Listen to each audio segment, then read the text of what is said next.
Hello everyone and welcome to another Commander Tactics Deck Tech. My name's Pope. In today's video we're going to be building around the 5-color Skyship Commander that is Sisay, Weatherlight Captain.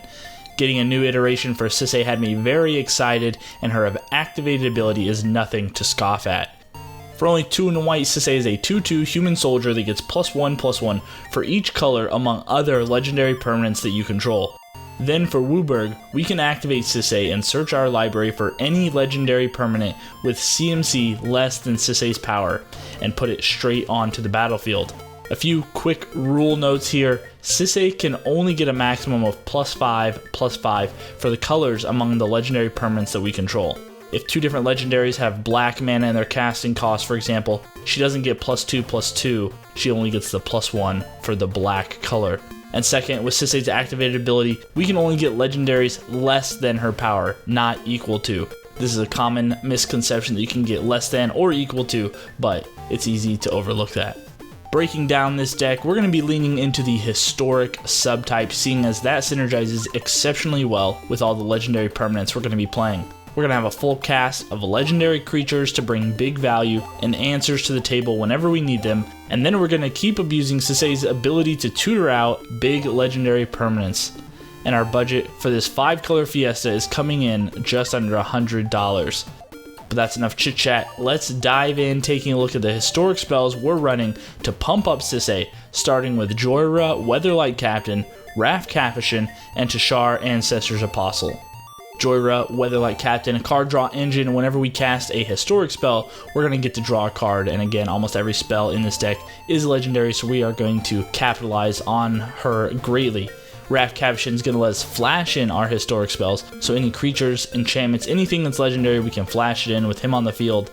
And Tashar, whenever you cast a historic spell, so legendary, return target creature with converted mana cost 3 or less from your graveyard to the battlefield. Tashar has a lot of targets in this deck, so this is going to help us recur those cards when we need them. Next, we have a few historics that are going to let us cheat cards out or at least reduce their cost in Joyra's Familiar, Thran Temporal Gateway, and Rona Disciple of Gix. Joyra's Familiar, just a great mana reducer. Historic spells we cost 1 less with this creature on the field, so all of our artifacts, legendaries, and sagas. Thran Temporal Gateway, for 4 mana we can put down this legendary artifact, and then for 4 mana we can tap it to put a historic permanent card from our hand straight onto the battlefield. Thran Temporal Gateway is a great way to kind of get pseudo flash. We can use the 4 mana, tap it at the end step of the opponent right before us, and get that legendary permanent out there safely.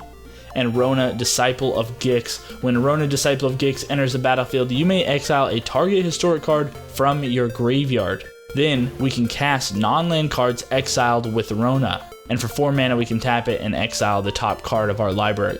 Rona is a great way for easy recursion, but do keep in mind that if Rona gets removed, that exiled card is gone forever. Even if we recur Rona, it's a new instance of Rona, so we won't get to cast the first card we exiled with it. And then we have a cycle of legendaries that maybe you've never even heard about, and that is the Honden cycle. Hondens are shrine types of legendary enchantments, and there's 1 in each color that each brings with it a benefit that gets bigger and bigger for each additional Honden on the field. So Honden of Life's Web, for 4 and a green, we get a legendary enchantment shrine at the beginning of your upkeep. Put a 1/1 colorless spirit creature token onto the battlefield for each shrine you control. Honden of Infinite Rage, at the beginning of our upkeep, we're going to get to deal damage to target creature or player equal to our shrines. Night's Reach, at the beginning of our upkeep, target opponent is going to discard a card for each shrine. Honden of Seeing Winds, at the beginning of our upkeep, we're going to draw a card for each shrine we control. And Honden of Cleansing Fire, for 3 and a white, we get this legendary enchantment that we're going to gain 2 life for each shrine we control. This cycle of legendary enchantments is so fun and unique, and honestly, if you only have 1 or 2 on the field, it's not that big of a threat and you can kind of go under the radar with them. But the moment you get 3 or 4 out, you're going to be gaining a ton of value on each one of your upkeeps. And of course, the added benefit is we can go get them with Sisay's ability, and it pumps Sisay up for each one that's on the field. If you're like me, you also had the thought that maybe you could make other things shrines to double down and get even more benefit out of them, but unfortunately shrine is only an enchantment subtype and cannot be a creature subtype, so there's really no way for us to get more shrines beyond this 5. But now that we have this stage set, let's take a look at the legendary cast of creatures we're going to be running to get the most value out of our Weatherlight captain, starting things off with Captain Sisay and Niv Mizzet Reborn. Captain Sisay, the first iteration of Sisay. For 2, a green and a white, we get this legendary creature that can tap, search our library for a legend or legendary card, reveal that card, and put it into our hand. While Sisay is a almost $16 card, I couldn't pass up having her in here. They synergize so well together. And as an added benefit, Captain Sisay can search our library for legendary cards, so we can go get those legendary sorceries whenever we need to with her ability. And then Niv Mizzet Reborn, the Wooburg Dragon avatar out of War of the Spark. Whenever he enters the battlefield, we're going to review the top 10 cards of our library. For each color pair, we're going to choose a card that's exactly one of those pairs, put that card into our hand, and the rest on the bottom of our library. Niv Mizzet is an all-star in this deck, pumping our Sisay up by +5/+5 if they're on the battlefield at the same time. On top of that, a lot of our cards in this deck are in the double color pairings, so we're going to get tons of card value whenever this hits the battlefield. Next, we have Kess, Dissident Mage, and Kethis, the Hidden Hand, 2 new cards printed recently that added a ton of value to this deck. Kess, Dissident Mage, flying for 1, a blue, a black, and a red. During each of our turns, we can cast an instant or sorcery card from our graveyard. If it is cast this way, it is then exiled. Whether it's ramp early or removal late, Kess just offers a great solution for whatever the problem might be. And Kethis, the Hidden Hand, coming out of Core 20, legendary spells we cast cost 1 less to cast. That in itself is a huge help, given that this entire deck is almost legendary. But it also adds +3/+3 to Sisay, and we can exile 2 legendary cards from our graveyard. Until the end of the turn, we can then cast all legendaries from our graveyard. Kethis is the perfect support for Sisay and is a welcome include in this deck. Then we have 3 more value legendaries coming into play: Rishkar, Pima Renegade, Golos, Tireless Pilgrim, and Cannonball Console of Allocation. Rishkar going to come down, enter the battlefield, and put a +1 counter on each of up to 2 target creatures. With Sisay on the board, he can put a +1 on himself and Sisay. That turns Sisay into a 4/4 thanks to the fact that he is also legendary with the green mana color. But on top of that, each creature with a counter on it can be tapped for a green. And then Golos, Tireless Pilgrim, whenever he enters the battlefield, we're going to get to search our library for a land card, put it straight onto the battlefield tapped. Keep in mind, it doesn't have to be basic. Then for 7 mana, 2 in Wooburg, we can exile the top 3 cards of our library and play them without paying their mana cost. Golos is just a value engine that works perfectly in this deck, getting our big legendary spells off the top for free. And Cannonball Console of Allocation going to help us generate some extra life gain while also penalizing our opponents for playing non-creature spells, with the added benefit that he can be found with Niv Mizzet Reborn and offers Sisay 2 colors. Then rounding out the squad, we have Eiley, Eternal Pilgrim, Rashmi, Eternity's Crafter, Massacre Girl, and Lazav the Multifarious. Eiley, for a white and a black, we get 2 colors to help buff Sisay, has Death Touch. For 1, we can sacrifice another creature to gain life equal to that creature's toughness. Or for 1, a white and a black, we can sacrifice another creature, exile target non-land permanent, but we can only use this if we have 10 more life than we started with.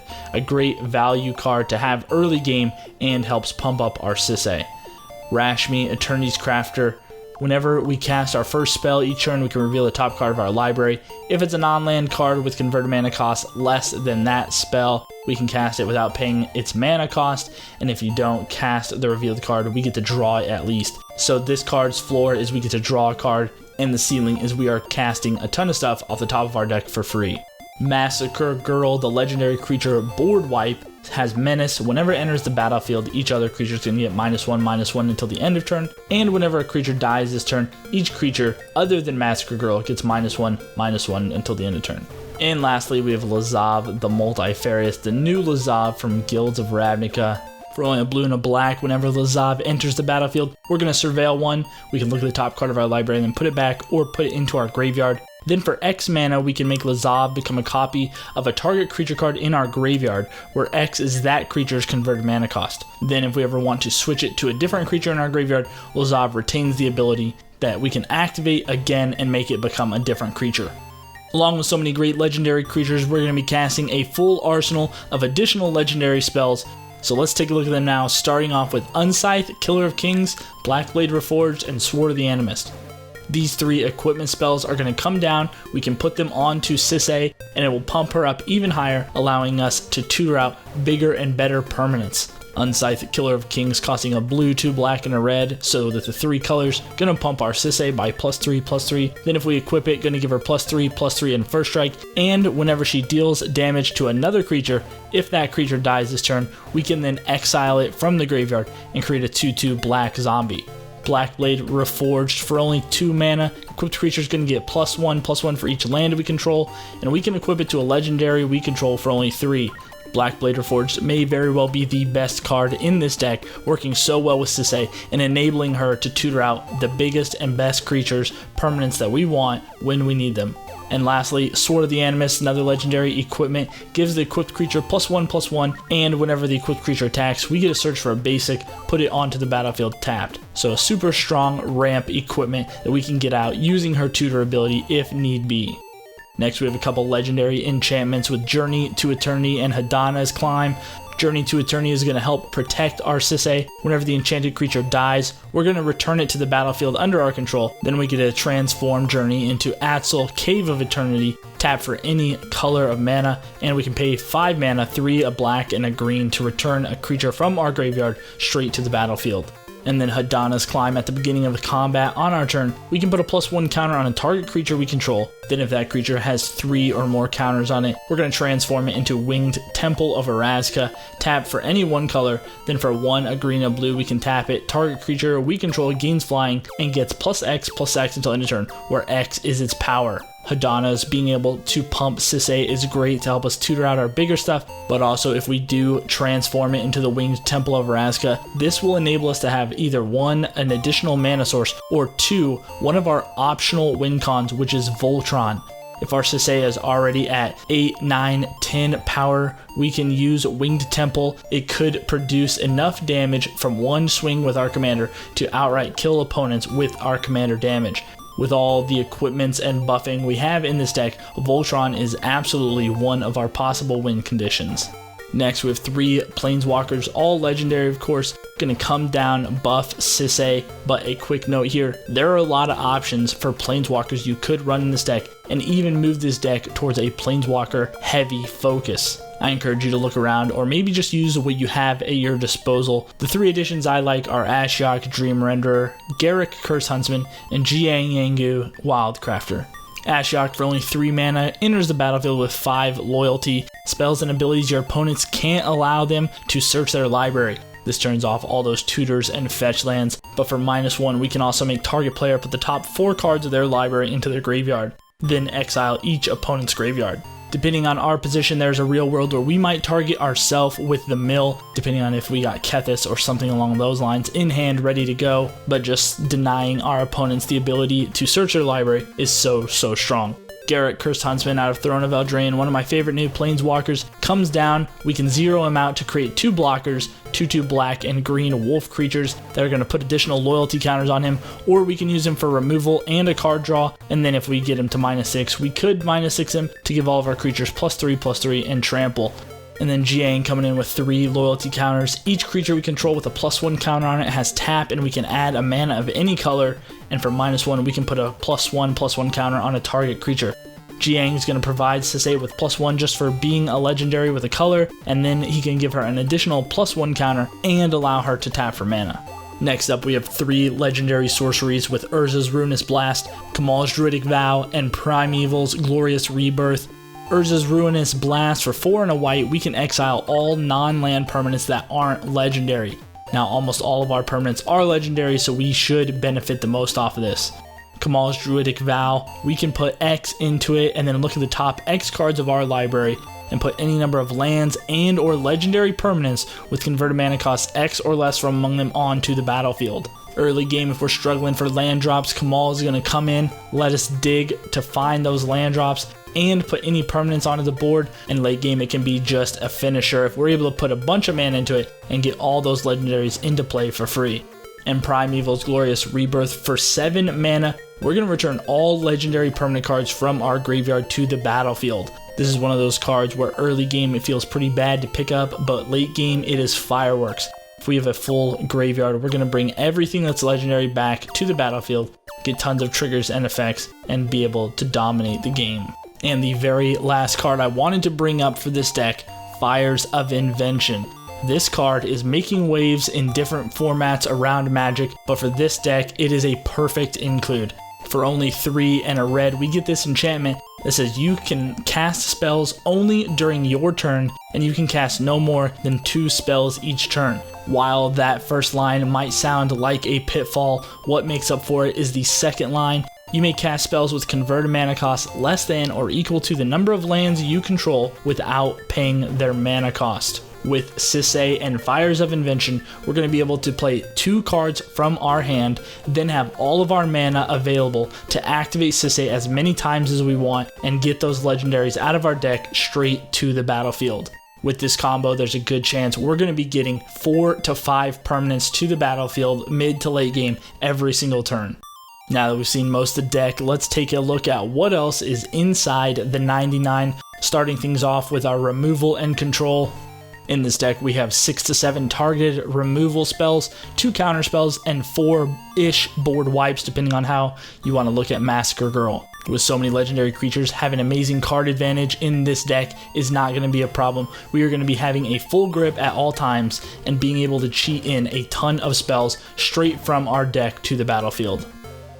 Our ramp in this deck looks like 6 mana rocks, 2 ramp creatures, and about 3 to 4 ramp green spells. I do want to reiterate, it is very important to make sure you are hitting the appropriate colors and land drops as the game goes on, otherwise we won't be able to activate Sisay as much as we want. Taking a look at how we're going to win, Sisay has the absolute ability to Voltron out, Commander damage our opponents down, thanks to her ability to tutor up the equipment she's going to need to make it all happen. But in the instance where Sisay is getting bullied and removed constantly, we will just simply outvalue our opponents as we run our different legendary permanents, such as the honden cycles, our planeswalkers, and our big creatures that are going to generate tons and tons of value.